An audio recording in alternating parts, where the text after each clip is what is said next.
4 de la tarde con 36 minutos. La inundación del 2007, sin apenas darnos cuenta, se convirtió en quinceañera.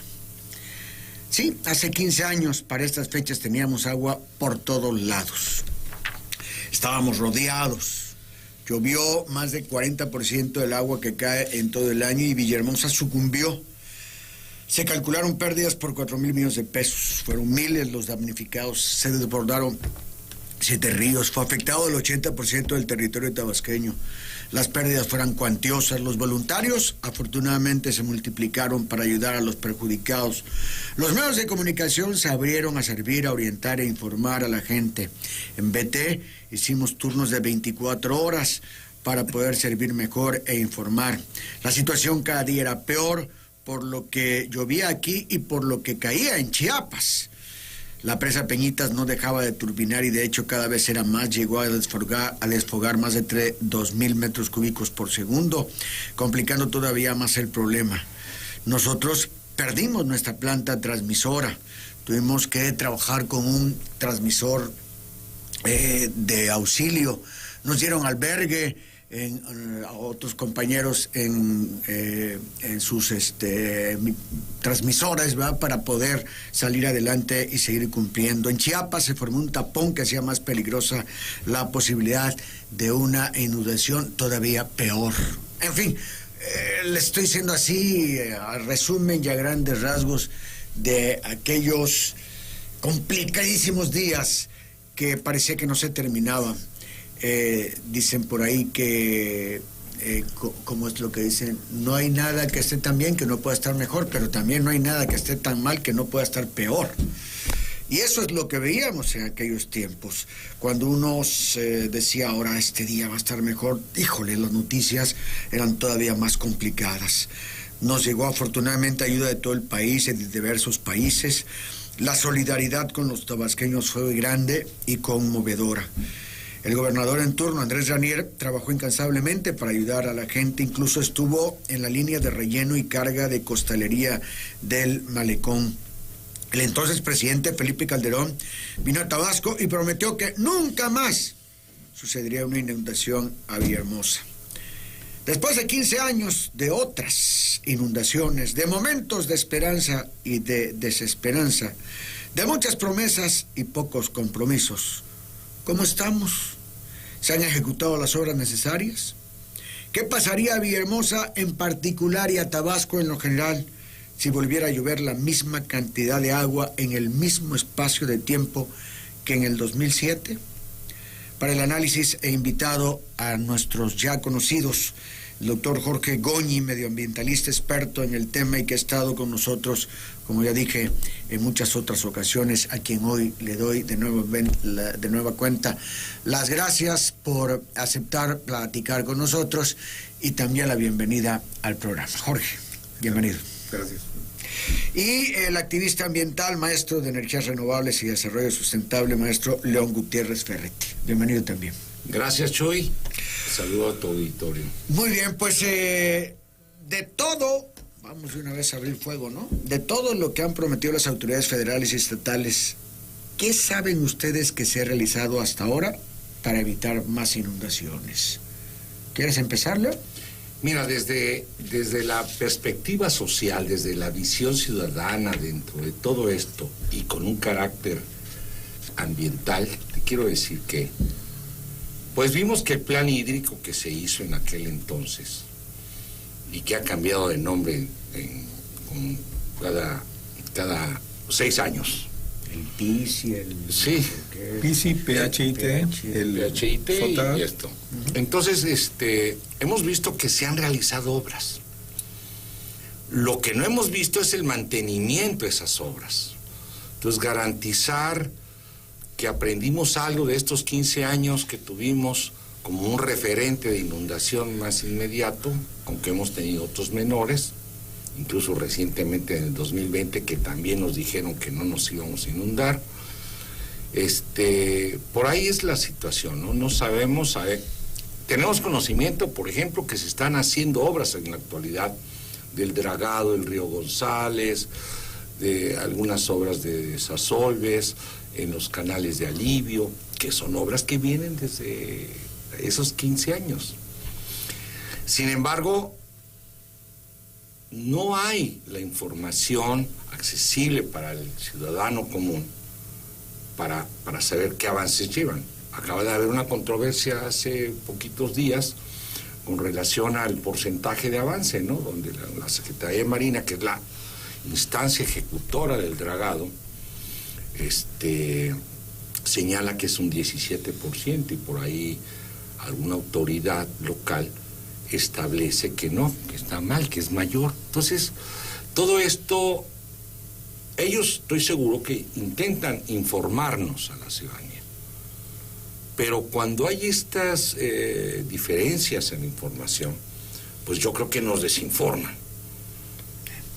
Ese es mi punto de vista inicial, ¿no? Sí, sí. Jorge, ¿tú qué sabes al respecto? Chuy, primero que nada, creo que ha faltado un detalle. Cada evento de inundación es un fenómeno que debe ser estudiado, que debe aprenderse de ese problema. Son entes, vamos a decirle de esa manera, individuales. No tienen nada que ver. Muchas veces no se pueden asociar. No se pueden asociar muchas veces porque pueden ser producto de una cuenca o de otra. Veamos el caso de 99. 99 fue por acá, Carrizal. Río Carrizal. ¿Qué pasó? Hablaron de que un fenómeno generó una desviación en el río Samaria, de tal forma que el 67% del caudal se vino por todo el río Carrizal. Y entonces nos brincó el agua en Tabasco 2000 y toda la zona norte de Villahermosa. Una fenomenología, pero que indudablemente estaba vinculada a la liberación de caudales de la presa Peñitas. 2007 es un fenómeno aparte, muy distinto. Ambos fenómenos, perdón que yo insista en esta temática, siempre vinculados a eventos de Niña. Sí, siempre aquí lo generados por problemas que ya sabemos que un enfriamiento. Ahora Agosto, si puedes enfocar acá, por favor. Sí. Y ahí en letra roja está marcado el 2007, donde tuvimos una niña fuerte en el 2007. Sí. Entonces, un enfriamiento extremo en el Océano Pacífico siempre nos va a generar eventos de precipitación extrema. De tal forma que no debería de sorprendernos que cuando tengamos este tipo de fenómenos esperemos un factor de inundación. ¿Cuál fue el componente especial para que 2007 fuera, vamos a poner un título, la madre de todas las inundaciones en los últimos 40 años? Bueno, hubieron 5 componentes, y esos son los elementos que deberíamos de analizar. ¿Te acuerdas cuando, creo que fue en tiempos de González Pedrero, hubo otra gran inundación que se fue al agua Chedraui, Mina y toda esa parte de ahí? Pero fue más de carácter de anegación, fue un fenómeno que le llamaríamos un evento climatológico no sinóptico. Perdón la terminología, sinópticos son extensiones muy grandes, regionales, y acá son eventos más ubicados en la planicie. En esa ocasión llovió demasiado en nuestra zona, y Villahermosa no estaba preparada. Subió 1 metro, 1,5 metros, 2 metros, desbordó la Laguna del Negro y vino a afectar toda esta parte de la ciudad. Pero no era, obviamente tuvo que haber habido condiciones similares de enfriamiento en el Pacífico para que aumentara esa cantidad de agua, pero no afectó al resto de la llanura tabasqueña. En estos dos sí estamos hablando de un fenómeno donde llovió en varias cuencas y bajaron estas aguas en grandes volúmenes y generaron el conflicto que tuvimos acá. Pero 2007 en particular tiene 4 componentes al menos que deberíamos de pensar si queremos pensar en soluciones hacia el futuro. Primero, llovieron 1,000 milímetros en 72 horas. En la cuenca específica alrededor de Presa Peñitas. La suma de las cuencas adicionales, considerando los eventos previos, un huracán y un norte 4 y un norte 5, nos generaron casi 1,700 milímetros en esa zona. Entonces, ¿qué nos causa inundación? Es la multiplicación de altas intensidades de precipitación, altos volúmenes de precipitación, como 1,000 milímetros, pero mientras mayor sea la extensión donde cae, mayor es el volumen de aguas que va a bajar. ¿Qué pasó en 2007? Comisión Federal siempre adujo que ellos que habían preparado las presas para que se liberaran los volúmenes sin problema. Pero cuando hay un reporte de la UNAM que dice que tocó corona, o sea, la parte más alta de la presa, en el caso de Peñitas, pues hubo que liberar urgentemente.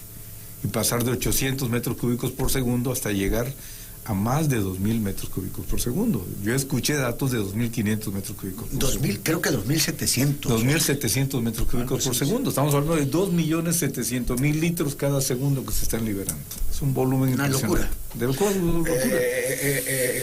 ¿Cómo pasa? Cuando viene fuerte el Usumacinta, más o menos eso trae, ¿no? Trae más. 3.000, ¿no? Los Usumacinta andas por 4.000 metros cúbicos por segundo. Sí, es otra historia, ¿no? Es el río más caudaloso del país. Pero vuelvo al punto. ¿Qué pasó entonces? ¿Por qué se nos inundó el centro de Villahermosa en ese momento? ¿Por qué las gaviotas, la Manga y toda esa zona?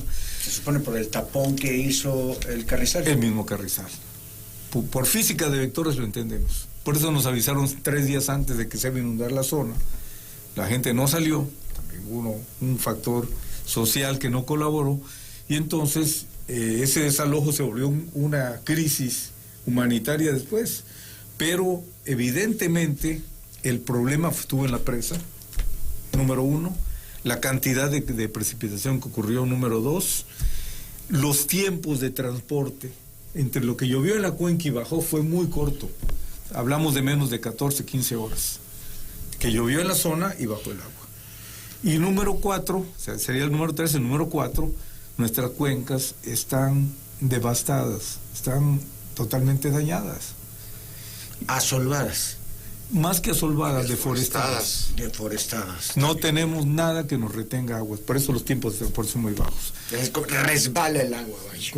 Corre a altas velocidades. Entonces, ¿a qué nos lleva eso? A razonar un factor.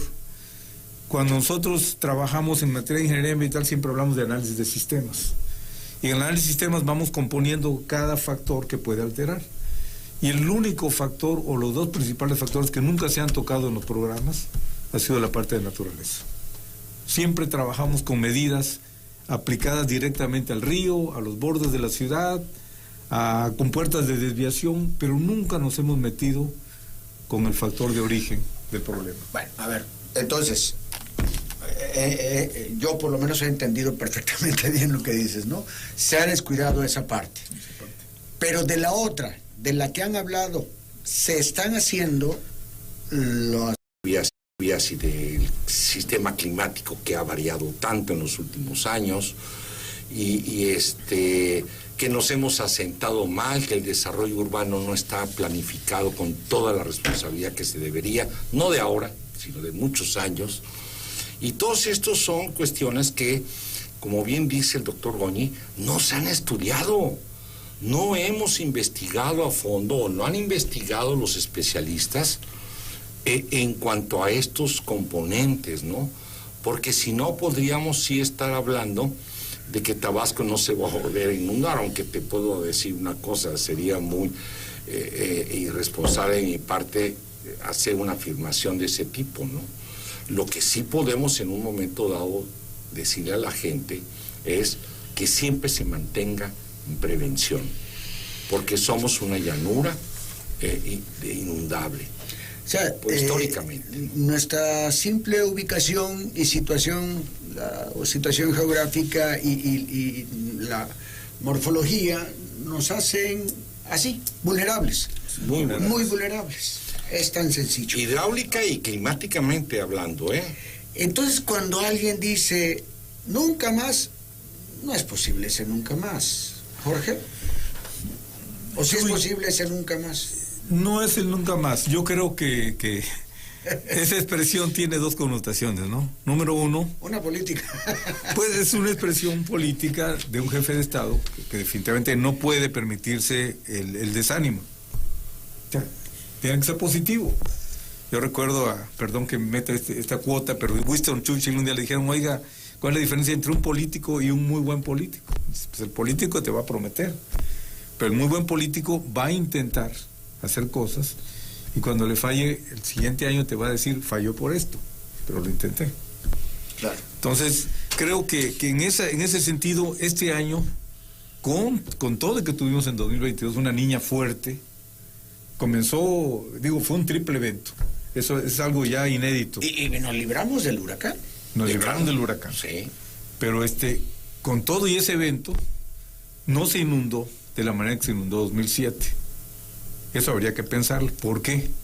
Eso es. Porque hubo un factor de responsabilidad en el manejo. Pero no llovió lo que en el 2007. Llovió bastantito. Pero no lo del 2007, sí. Tal vez no concentrado en la cuenca, pero las presas estaban más preparadas, Chuy. Y eso es un punto a favor. Ese es parte del plan, que las presas estén siempre con capacidad para cuando vengan esos eventos no desfogar la brutalidad del 2000 que saltaron en el 2007. Ese es un primer punto que es positivo. Y número 2, lo del dragado, pues yo siempre he dicho que ayuda, pero no es una solución mientras no paremos la fuente de materiales que van a seguir bajando. Entonces, eso tiene que considerarse hacia adelante. Pero aún hay más elementos. Ahora, entonces, si volviera a llover la misma cantidad de agua en el mismo espacio de tiempo que en el 2007, con lo que se ha implementado en estos 15 años, ¿no nos pasa mayor cosa? Nos pasaría, pero podríamos librarlo un poco mejor que en 2007. O sea, nos iría mejor. Nos iría mejor. Pero nos pasarían cosas. Nos pasarían problemas. Las zonas bajas sufrirían otra vez. Yo diría que, viéndolo con esperanza, para nosotros, para la gente, nos iría mejor. Pero hay que considerar que la infraestructura hidráulica de las ciudades, o sea, del medio urbano y del suburbano, no tiene la capacidad para ese comportamiento de lluvias que se da para generar un problema como el 2007, como la quinceañera que le dices, ¿no? A lo mejor tendríamos ya que tomarte referencias del 2000 para acá, porque hay casos que se ve también un comportamiento del clima y de las precipitaciones fluviales, o de la lluvia, para no hablar con tantos conceptos técnicos, que ha sido...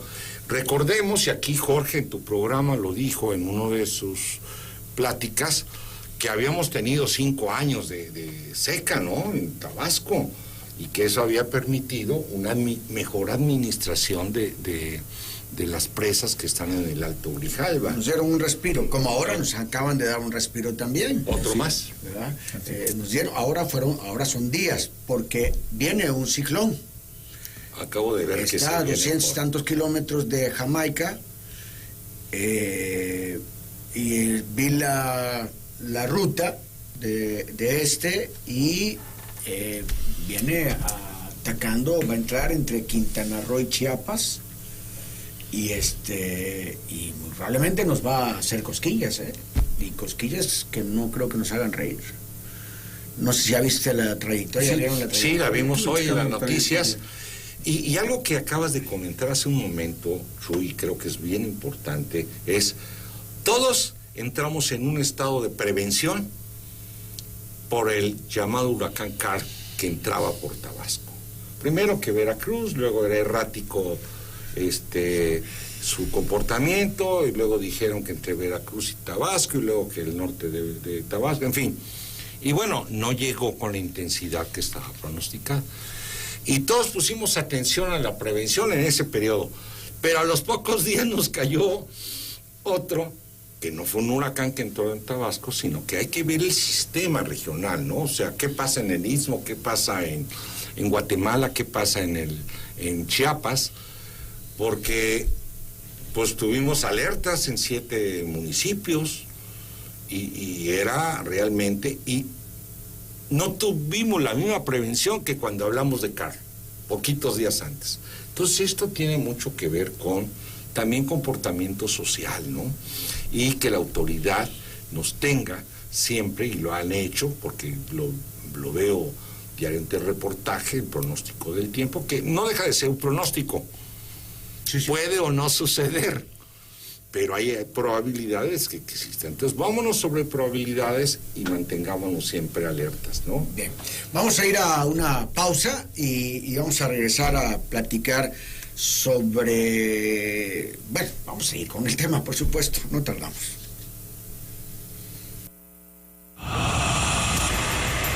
hay que...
Faltan 2 minutos para las 6 de la tarde. Seguimos platicando con nuestros panelistas de esta tarde, el doctor Jorge Goñi Arévalo, el maestro León Gutiérrez Ferretti, ambientalistas, gente que sabe del tema.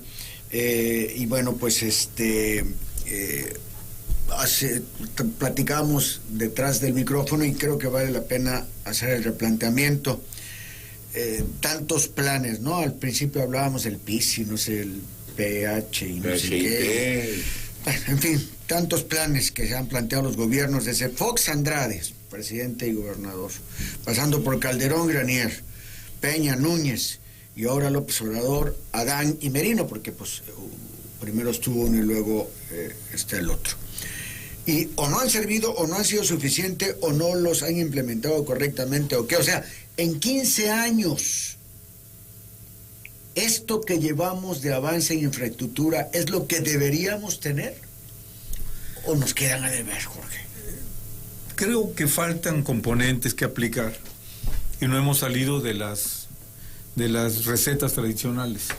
O sea, levantar bordos, levantar muros, crear puntos de desviación o canales de desviación, como pasó aquí en el Grijalba, son las medidas clásicas para control de eventos, de riadas o inundaciones. Pero son para control, son mitigación, como te dije un momentito. No es la solución al problema, donde la actualidad nos está demostrando que cada día en menos espacios de tiempo caen intensidades de precipitación más elevadas, que serían las manifestaciones de un clima que comienza a alterarse. Entonces, tenemos que cambiar definitivamente el tipo de receta o el tipo de terapia que se está aplicando. Y tenemos que partir de que tenemos que irnos a los orígenes o al punto donde se están acumulando estas precipitaciones, que es lo que no hemos resuelto.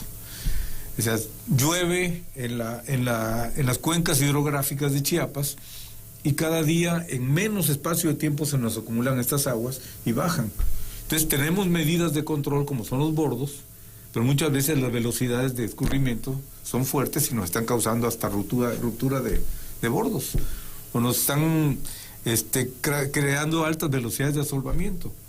¿Por qué? Porque no hemos resuelto el problema de origen. Siguen bajando altos volúmenes de lodos, de arenas, de basura y sobre todo caudales de agua impresionantes en un corto espacio de tiempo. Son las 5 con un minuto, León. ¿Estás de acuerdo tú o difieres en cuanto a que esto que se ha hecho hasta hoy en 15 años es lo correcto o no es lo correcto, es lo suficiente? Yo creo que es insuficiente y uno de los temas que poco se abordan cuando hablamos de esto, y ya lo comentó hace un momento el doctor Goñi, es la parte de la deforestación de la cuenca.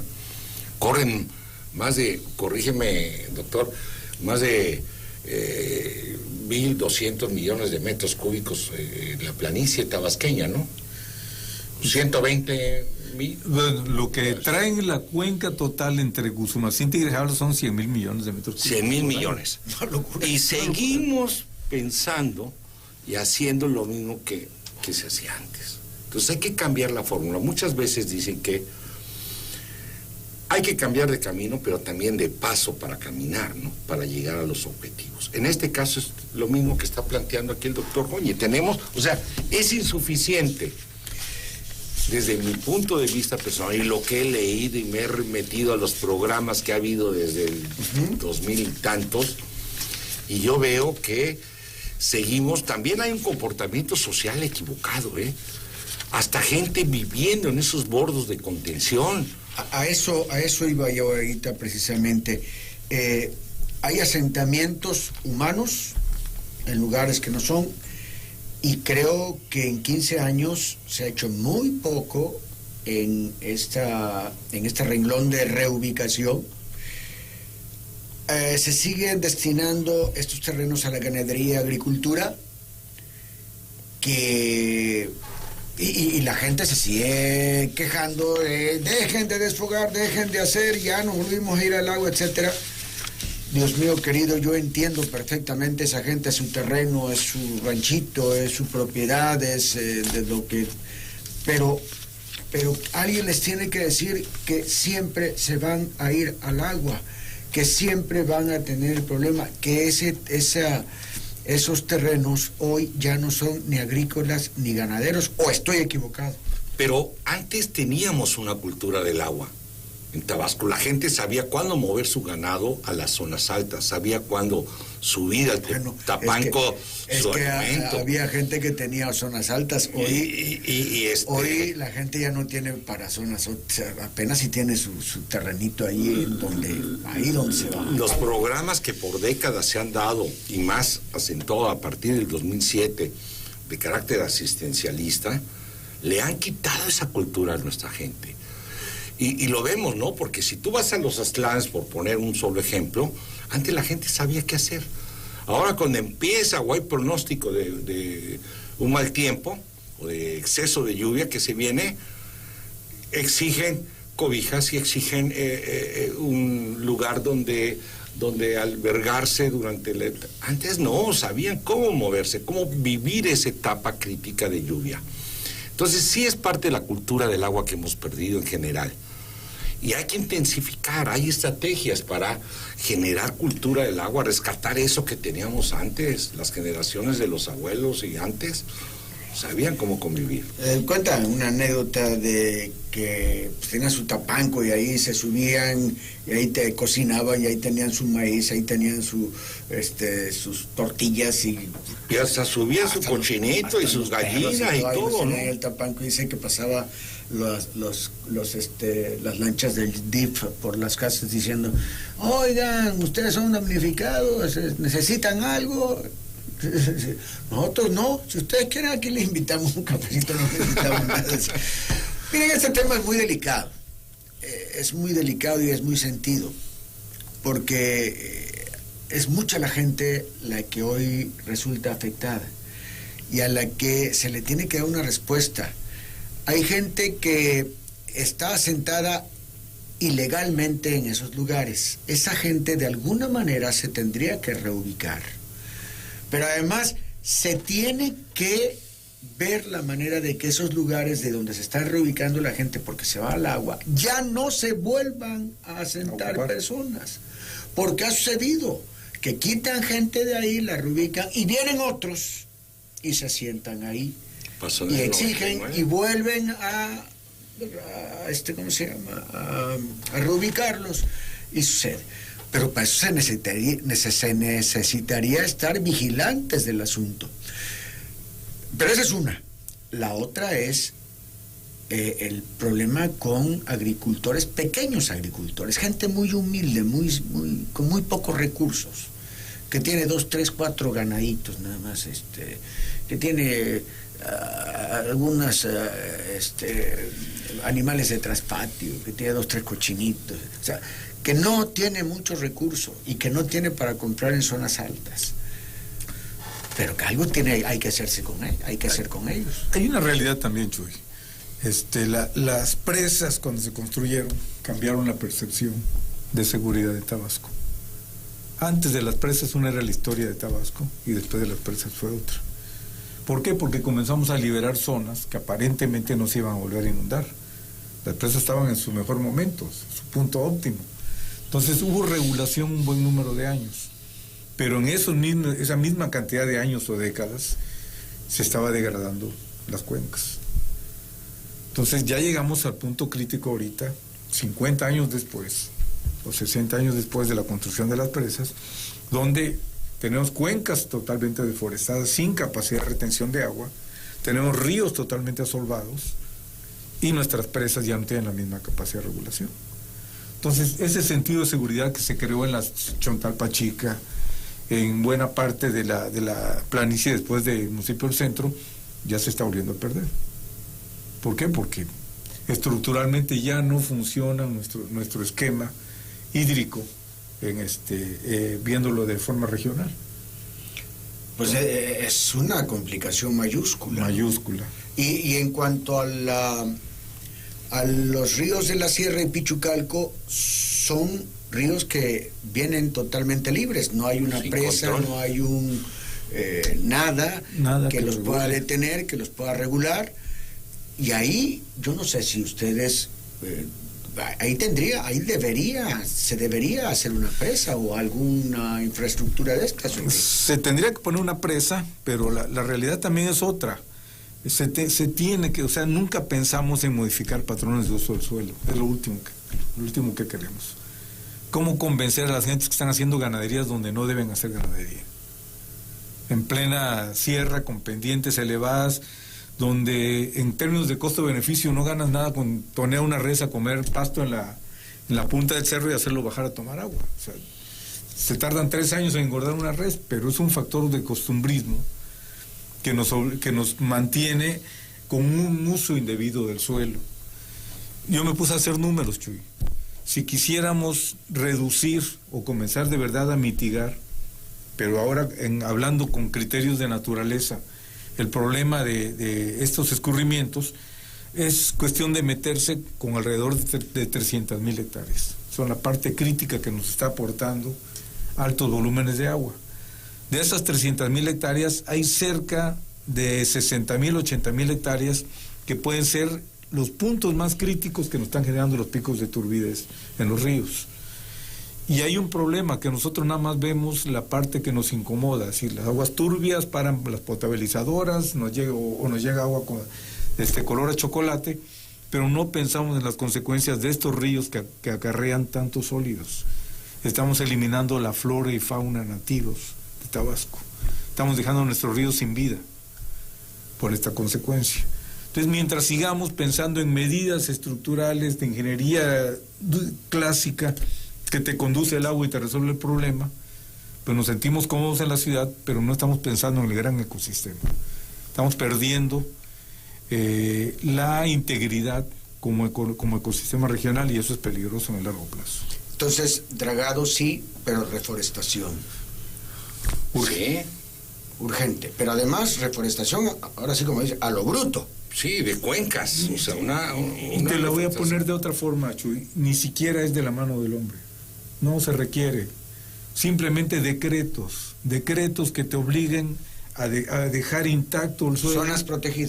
Zonas protegidas y el suelo y el sistema se recupera rápido. Pero protegidas de verdad. Sí, ¿no? Metiendo decretos firmes, manda elementos de vigilancia para que no vuelvan a quemar, no vuelvan a deforestar, no vuelvan a la rosa tumba y quema. Es que ese es otro bronca del tamaño del mundo. Cada que viene marzo, abril, mayo, las quemas son calidad del aire, independientemente de la contaminación, también la pobreza, cómo se empobrece.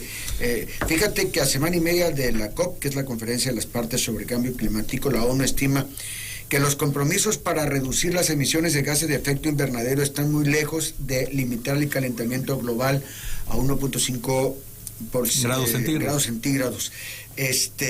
Y bueno, las quemas a eso le pegan, le meten durísimo. Pero, terrible. Pero, a ver, ni quien les haga entender, ni autoridad que las haga entrar en razón.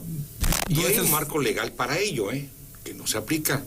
Como también sucede, y algún día comentando esto con el doctor Oñi me decía, León, pero todavía más delicado por el tipo de contaminante tan tóxico es la quema de los basureros que tenemos todavía a cielo abierto. Que Tabasco está lleno de basureros tolerados, les llaman, ¿no? Yo les llamamos, como siempre hemos dicho, basureros a cielo abierto. Y estas quemas de esos basureros también contribuyen a perder una buena calidad del aire. Pero, insistiendo, ya el doctor Oñi lo comentó 2 veces en este programa, el factor naturaleza. Y sí, esto que decía hace un momento de recurrir al sistema Cagual, ¿no? De que solo se recupere con un decreto que se cumpla, que se haga cumplir. Que se haga cumplir, pudiera ser la solución, pero ¿cómo decirle a estas gentes que están en muchos de los casos en situación de sobrevivencia humana que ya no puede seguir sembrando en ese terreno, ¿no? Por eso les decía que es delicado. Es complejo. Hay soluciones. O sea, lo que pasa es que, y voy a un punto, nunca hemos abordado en la escala regional, o nunca nos hemos tomado el compromiso como actores locales de plantear soluciones.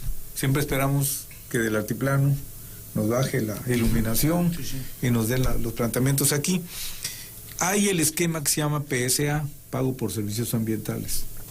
Entonces, si tú tienes un terreno en la montaña y te llega el esquema de que, oye, ya no quiero que lo deforestes, si se inscribiera al pago de servicios ambientales, reciben una subvención anual por cada hectárea, que les puede permitir vivir con cierto decoro, o cuando menos en mejores condiciones que las que están viviendo ahorita en la marginación. Pero no puede tocar ya. Ya no puede tocar el suelo. Le puedes dar la opción de reconvertir el uso de ese suelo. ¿Cómo? Deja que se vuelva a cagual, déjalo que crezcan los árboles y siémbrale cacao, siémbrale café, siémbrale semillas de valor económico dentro del sistema que requieren los cultivos sombra, que se pueden asociar. que se pueden asociar. Entonces, podrías crear un esquema de volver a tener 300,000 hectáreas de cacao, café, o sea, cultivos de sombra, semillas de valor económico. Hay palmas valiosísimas, aprovechables tanto comestible como de ornato, que pueden dar otra percepción o otra forma de vida, y no la clásica de estar tirando y sembrando miseria, que es la siembra del maíz. Ese esquema de pagar por el terreno está vigente. Existe en la estructura ¿Y qué tiene que hacer la persona que quiera acogerse a eso? Más que nada el gobierno tiene que voltear hacia allá la óptica. Ahorita lo aplica a zonas muy especiales que le interesan porque está cerca de zonas decretadas, pero bajo estas condiciones de emergencia podríamos insistir en que se reenfoque hacia la recuperación de las cuencas hídricas que están dañadas en este momento. Esa es la discusión que se tiene que hacer. Por ejemplo, se podría hacer la solución para gente que tiene su ganado acá en la Chontalpa Chica, que se va al agua cada rato con el desfogue de las presas. Jorge. Tienes que pensar distinto, o sea, en pleno siglo XXI no podemos seguir, y suena muy duro, pero con el libre pastoreo. Es ineficiente. O sea, y además las presiones internacionales para reducir la ganadería están cada día más fuertes por la metanización que causa el ganado. Entonces tenemos que pensar en cómo hacen los granjeros de Holanda o los granjeros de Suecia, que son otras latitudes, el clima lo permite, pero tenemos que buscar algún esquema donde en menos espacio podamos mantener esta ganadería y en vez de tenerlos caminando. Que ahí vendrían los estabulados y ese tipo de cosas, ¿no? Exactamente. Hay mucho que discutir en ese aspecto, Chuy. Y ahí es donde yo quisiera incidir en una situación. Muchas veces dormimos el sueño de los justos, no volteamos a ver opciones. Entonces ahorita se puso pues no en boga, sino han volteado muchos países a aplicar lo que se llama ecohidrología. O sea, ya no tratan de contener los problemas de inundaciones, porque es un fenómeno mundial.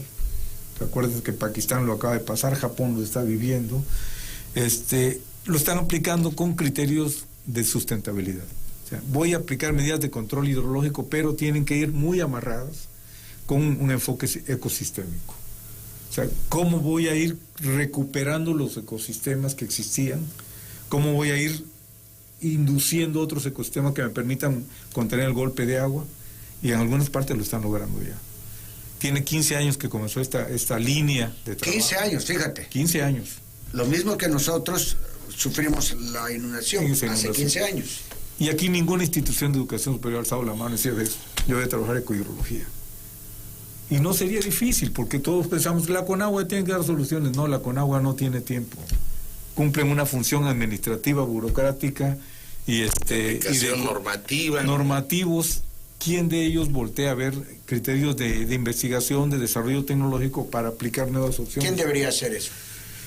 Deberíamos hacerlo entre todos. Ciencia y tecnología, generar los proyectos necesarios para investigaciones. O sea, hace rato hablaba el doctor Goñi de 4 componentes o 5 componentes que no se investigaron después del 2007. Y eso nos sigue manteniendo en un estado de riesgo o de vulnerabilidad. Entonces, la investigación en México se ha reducido mucho.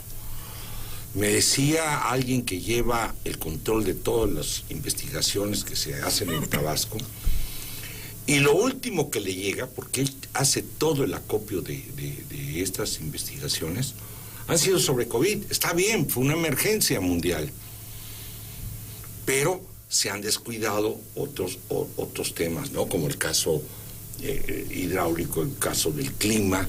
No se sigue estudiando el clima, sus efectos y sus causas. Agosto, tenemos unas gráficas por ahí que yo quisiera que las pusiera. Hace la semana pasada el doctor Rodimiro Ramos Reyes, que es investigador de COSUR Villahermosa, y el doctor Miguel Ángel Palomeque, investigador de la División de Biológicas, disertaron una conferencia, fue el 27 de octubre pasado, precisamente el aniversario de que empezó todo este relajo, en la que presentaron estas gráficas que hoy les comparto. Y esta, no sé si la alcanzan a ver, para los que están en redes las pueden ver, y es sobre los años más afectados por las lluvias en Tabasco, y los meses, ¿no? Ahí tenemos un pico enorme, octubre del 2007, sí. Sobre algunos picos decentes en el 99, que también estuvo fuerte, y en el 99 fueron septiembre y octubre, parejones, altos parejos, pero en 2007 octubre fue sensacional, extraordinario. Punto crítico. Luego en el 2008 fue septiembre, el alto. Y vamos ahí al 2009, estuvo muy tranquilo.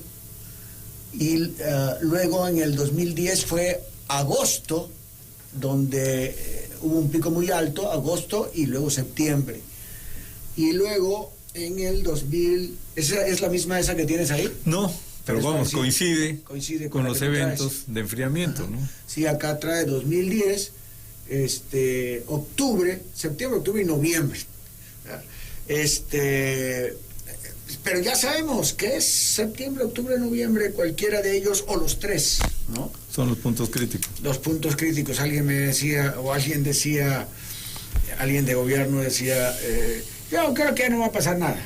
A ver, esto no es de creo en este tipo de clima. Por ahí Carlos Madrazo decía una frase ahí, sí. Muy buena. De quienes se animan a pronosticar el clima. El clima en Tabasco, ¿no? Los fuereños o los inocentes, vamos a decir. Decía otra palabra, los tontos, ¿no?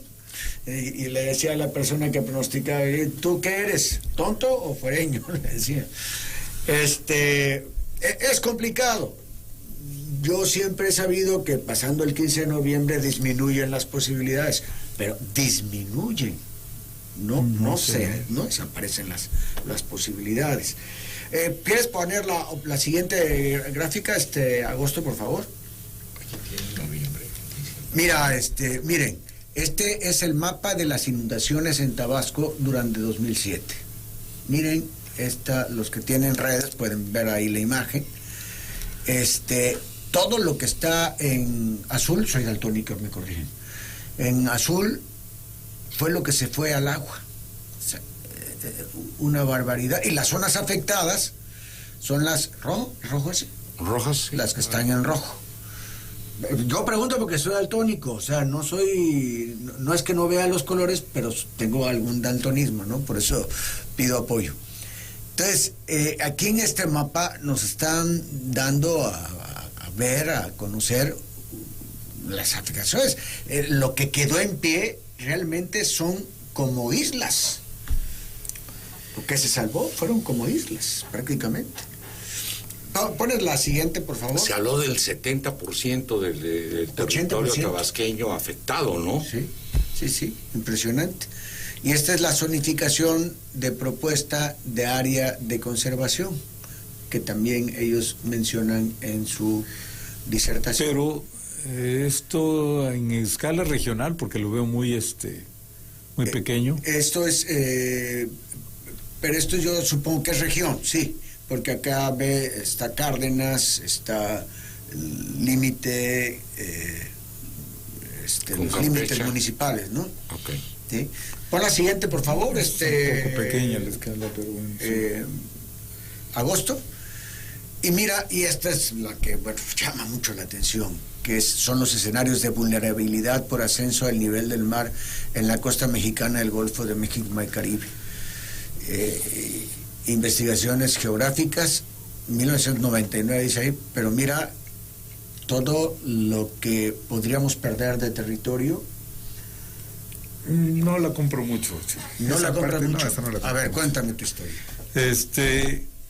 Se ha insistido en que la elevación del nivel del mar rápida nos llevaría a eventos de perder un alto porcentaje de la superficie del estado. Los datos de NOAA, que es el National Oceanographic Atmospheric Administration de Estados Unidos, es uno de los que tiene sistemas satelitales, hablan de 4.5 hasta 5 milímetros por año de elevación del nivel del mar. Entonces, para que tú te eleves 1 metro, pues requieres un número de años bastante largo, ¿no? 2100. Mande. Bueno, el Instituto Nacional de Ecología y Cambio Climático, que es el organismo de la Secretaría de Medio Ambiente Federal, sí tiene algunos estudios con sus modelos y todo, y sí hablan de la vulnerabilidad que representa Tabasco y parte de la región en la península por la cuestión climática, exclusivamente, no toda la cantidad de factores de los que hablamos hace rato, de infraestructura hidráulica, etcétera, etcétera. Pero se habló cuando lo sacó INEC, así son sus siglas, que era el 2100. Sin embargo, hace poco, acaban de declarar, hace 10 años, 8 años, que se estaba precipitando la situación y que podía ser no hasta el 2100, dentro de 100 años. Perdón, que esto podía ser más inmediato, ¿no? Entonces, pero es lo que tú dices que no la compras esa. ¿Cuánto, si nos quedáramos en 6 milímetros para que se acelerara 6 milímetros por año, nos tomaría 50 años subir 50 centímetros? ¿Vas a perder la mitad de Tabasco con 50 centímetros? No. Costa. Mande. Líneas de costa, pero no la cuestión. Yo veo más dramático, más preocupante. O sea, no perdamos el enfoque porque mucha gente es muy dada a poner en rojo la invasión del nivel la elevación del nivel del mar. Yo veo más preocupante, las masas de agua pueden llegar a incidir como lluvias, como eventos catastróficos, porque recordemos que los eventos climatológicos obedecen a lo que se llaman periodos de retorno. Entonces hemos vivido tal vez periodos de retorno de 25 años o hasta de 50 años. Es decir, que puede ocurrir una lluvia de 400 milímetros, como ha pasado, pero obedece a los periodos de retorno normales de una climatología. Pero nunca hemos hablado de un periodo de retorno de 500 años, donde podemos tener una lluvia de 800 milímetros. ¿Qué pasa si llueve 800 milímetros en una extensión mayor? No hay presa que lo pare. Entonces, esos eventos son los que nosotros tenemos que preocuparnos. Lo que llueva arriba, que nos va a bajar y va a pasar por acá. No tenemos que estar preparados con infraestructura por un lado o ver esquemas de contención corriente arriba para que realmente no nos pongamos a estos fenómenos. El dragado que se está haciendo en el río González, el que ya platicábamos hace un momento, ¿era en el río González? ¿No era mejor en el Grijalva, que viene, porque en el Grijalva pues ahí viene a entregarse al mar el Usumacinta con todos sus 4.000 metros cúbicos, 4.000 metros cúbicos por segundo, el San Pedro, etcétera, el mismo Grijalva, etcétera? ¿No era mejor hacer ahí el dragado o está bien el río González? Lo hacen porque es la parte más inmediatamente afectada por la liberación de las presas. De alguna forma Villahermosa, que es la zona crítica en materia de cantidad de habitantes y de infraestructura, está liberada un poco con las desviaciones. Pero si la presa me va a liberar al máximo 2.000, 2.500, como fue en el evento del 2007, 2.700 metros cúbicos, y el puro Usumacinta me está liberando 4.000 metros cúbicos por segundo, ¿a dónde lo desvías, Chuy? No, está hablando de dragado, para que salga con más fuerza, más libre al mar. En una ocasión te comenté los números. ¿Cuántos millones de metros cúbicos de sedimentos bajan cada año? Pues estamos hablando en el orden de 80 millones de metros cúbicos que bajan cada año de la cuenca, una cuenca sin control. ¿Cuánto pueden regar nuestras dragas? Entonces, más vas a tardar en... Son cosquillas. Son cosquillas. Entonces, si no controlamos arriba, lo que te digo, el enfoque de análisis de sistemas, estoy produciendo agua, me cae agua y estoy bajando arenas, rocas, gravas, sedimentos, etcétera. Entonces, la solución está aguas arriba, no aguas abajo. Bueno, pues está interesante este asunto. El tiempo es el que nos queda ya. León Gutiérrez Ferretti, si tuvieras que decirle algo a nuestras autoridades en relación a esto, a la prevención, a lo que viene, ¿qué es lo que les dirías? En principio que se requiere mayor inversión en investigación de los causas de los eventos catastróficos que hemos tenido desde el 99 para acá. Porque hay que hacer el estudio y irse más allá de la infraestructura, que sí es importante, sino también trabajar el tema naturaleza y trabajar la parte de los desarrollos urbanos y suburbanos. Entonces, la autoridad debe de dejar de estar permitiendo la fragmentación de la naturaleza, que eso es lo que hemos hecho. El otro día, dando yo una conferencia, dije que en Tabasco habíamos perdido en los últimos 60, 80 años cerca del 97% de la vegetación originaria de Tabasco. La vegetación original de Tabasco se perdió en ese porcentaje. Y por ahí se paró una persona experta en ese tema y me corrigió y me dijo, no, León, es el 98, 99% que hemos perdido de esa vegetación. Entonces, ¿hacia dónde tenemos que enfocarnos? Pues a recuperar la parte naturaleza. Y esto tiene que ver mucho con la parte de asolvamiento. Se requiere mayor acceso a la información, mayor transparencia a la información, de ver qué son las obras que se están haciendo. Y no que nos hablen porcentualmente que llevan un 15, un 17, un 25% de avance en el dragado y que el proyecto va al diciembre del 2023. Eso no nos quita la incertidumbre de la vulnerabilidad a la que estamos todavía en Tabasco. Entonces, yo, desde el plano ciudadano, requeriría mayor transparencia en la información de las obras que se han hecho para contención, pero también aquellas que tienen que ver con la mitigación, que es muy poco en el tema de mitigación. Y hacia donde tenemos que también caminar es a la parte de la conciencia ciudadana. Estamos haciendo mal la parte ciudadana también parte de nuestra responsabilidad. Y no hablo solamente del tema de la naturaleza, sino también pues, del arrojamiento de basura. Tenemos alterado en las ciudades y en los suburbanos la parte de nuestros drenajes, que si bien ya están rebasados, son limitados a las fechas en las que se hicieron, pero también hay que decir que también nosotros le contribuimos.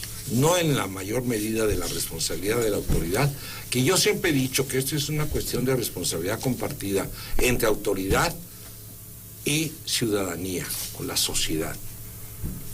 Diferenciada, porque unos tienen más responsabilidad que otros, pero que tenemos que entrarle por ahí para reducir estas incertidumbres de vulnerabilidad. Pues León Gutiérrez, maestro León Gutiérrez Ferret, te agradezco mucho que hoy nos acompañes esta tarde, que una vez hayas hecho otra vez este esfuerzo. Pues te habrá un reconocimiento, ¿no? Ya por estos días, el próximo jueves, ¿sí? A las 3. Cuéntanos de qué se trata. Pues un grupo de jóvenes ambientalistas organizados a su manera de organizarse, junto con la universidad donde doy clases, organizaron para hacer un reconocimiento a mi trayectoria ambiental, cosa que yo les agradezco. Se suponía que iba a ser una sorpresa para mí, pero pues en redes sociales en la actualidad las sorpresas se acabaron, ¿no? Oye, pues te felicito, ¿eh? Gracias. Qué bueno, gracias, qué bueno que gracias. te hacen este reconocimiento. Déjeme leer algunos de los comentarios de la gente. Benito Selván García felicita al ingeniero León Gutiérrez y la aportación de Rodimiro Ramos, que también fue mencionada aquí. Martelena Zapata Campos envía saludos a Juan José Graham Nieto, dice que le quiere mucho, le envía bendiciones. También tengo a José Dolores Góngora Alonso, envía bendiciones. Y bueno, pues saludos al doctor Goñi, que tiene mucho conocimiento de las inundaciones. Nos dice Federico Mena Ramón, entre semana pasé por ahí, ya no le volverá a dar ganas de pasar. Me imagino que es el comentario que hice sobre ¿cómo se llama? El distribuidor vial. Alberto Gómez nos envía saludos de la Sacería El Maestro. Nos envían también saludos a Juan Pablo. Gerson Bocanegra, 15 años que Andrés Granil y su pandilla saquearon impunemente a Tabasco. José María Sánchez Méndez, 15 años que Granil nos inundó y se robó mucho dinero. Lili González dice, y Arturo Núñez, ¿qué hizo? Y hasta ahora no le han dado nada, porque como es compadre del señor presidente, pues no le han dado nada. ¿Cómo que no le han dado nada? José Francisco Cárdenas, muy cierto, es más reciente y nada de ser su equipo, no sé qué quiera decir ahí.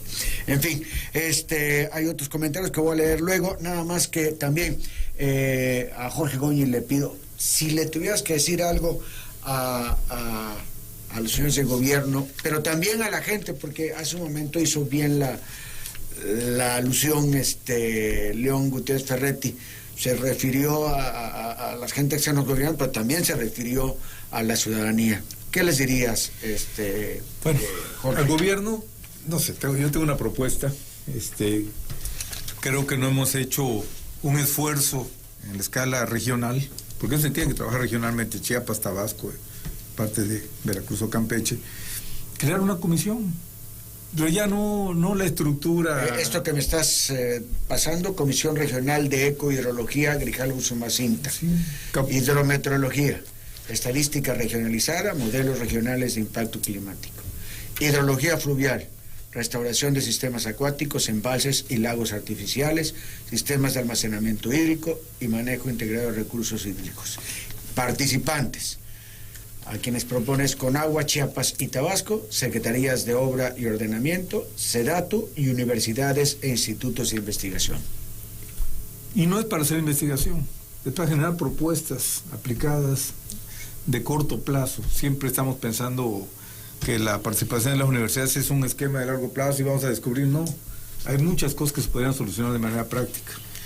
El mejor ejemplo, quienes ya están haciendo esto en Latinoamérica, Colombia y Costa Rica. Y nada de vamos a prepararnos porque ya viene septiembre. No, es todo el tiempo trabajar en eso, todo el tiempo estar, no estar esperando, bueno, este año nos lo vamos a llevar tranquilo porque no va a estar muy duro, el pronóstico no nos va a haber niño o va a haber niño, no sé, dependiendo, ¿verdad? Sí. No, simplemente ponerse constantemente a trabajar. A trabajar, no ser reactivos, ser realmente una sociedad con capacidad de planeación, con capacidad de proactivos. De prevención. Sí. Y aquí habían unas opciones y alternativas muy vinculadas a ese aspecto de lo que es la ecohidrología, 10 cosas que escribí, que las puedes posteriormente presentar si gustas para no quitar más tiempo. Ajá. Pero la intención es esa, no podemos seguir esperando. Rapidizo, digo algo: protección marginales, vasos, reguladores urbanos y reubicación de asentamientos urbanos y actividades industriales, decreto y protección permanente a zonas de regulación hídrica, hable 300.000 hectáreas, dragado y restauración de sistemas acuáticos asolvados, ríos y lagunas, replanteamiento de uso del suelo en las cuencas hidrográficas que afectan a la llanura costera del Golfo, conversión productiva, cultivos orgánicos perennes, lo que decías hace un momento. Sí. Restricción de la ganadería y agricultura en laderas con pendiente mayor a 10 grados, delimitación y restricción total de zonas inestables de alta erosividad que están generando los picos de turbiedad en ríos y asolvamientos de cuerpo de agua, corrientes abajo, recuperación de vegetación boscosa, plantear programas de restauración de sistemas acuáticos con restablecimiento de especies nativas tanto de flora como fauna, espacios estratégicos, peces, nutrias, reptiles, etcétera, así como vegetación, riaparia, pantanos y humedales. Replantear en el corto plazo tecnología para el control y pretratamiento de aguas para potabilización, creación de sistemas de almacenamiento hídrico de escala media y, por último, saneamiento de ríos y corrientes con ecotecnologías probadas. Muy bien, pues también, Jorge, te agradezco mucho que siempre cuando te echo un grito, aquí estás con gusto para atender mi llamado, y ahora vamos a esperar que no nos vaya muy mal con el ciclón que todo indica viene hacia nosotros, aunque de rozón viene hacia nosotros. Puede ser de rozón. ¿Es Carol? Con el giro de la... No me acuerdo cómo se llama ahorita, pero viene entrando entre Quintana Roo, Belice y Chiapas, y gira tantito, a Chiapas le va a pegar durísimo, y a nosotros muy probablemente donde más nos impacte sea en los ríos, en la zona de los ríos. Sí. Y bueno, lo demás serán lluvias. Y estamos hablando del pronóstico para miércoles, jueves, ¿no? De esta semana. Así es. Sí, si le pegara a la zona del río Tulijá, sí puede afectar un poco a Macuspana, que es la parte que tendría que pegarse. Pero por lo pronto estamos hablando de Balancán y de Nosique, por lo menos. Sí. Muy bien. Pues muchas gracias, Jorge Goñi. Muchas gracias. Gracias León Gutiérrez. Son las 5:39, voy a la pausa, regresamos, tendremos nuestro chichito. Luego iremos para hablar de las costumbres, la muerte para el Yocotán, la cultura Yocotán.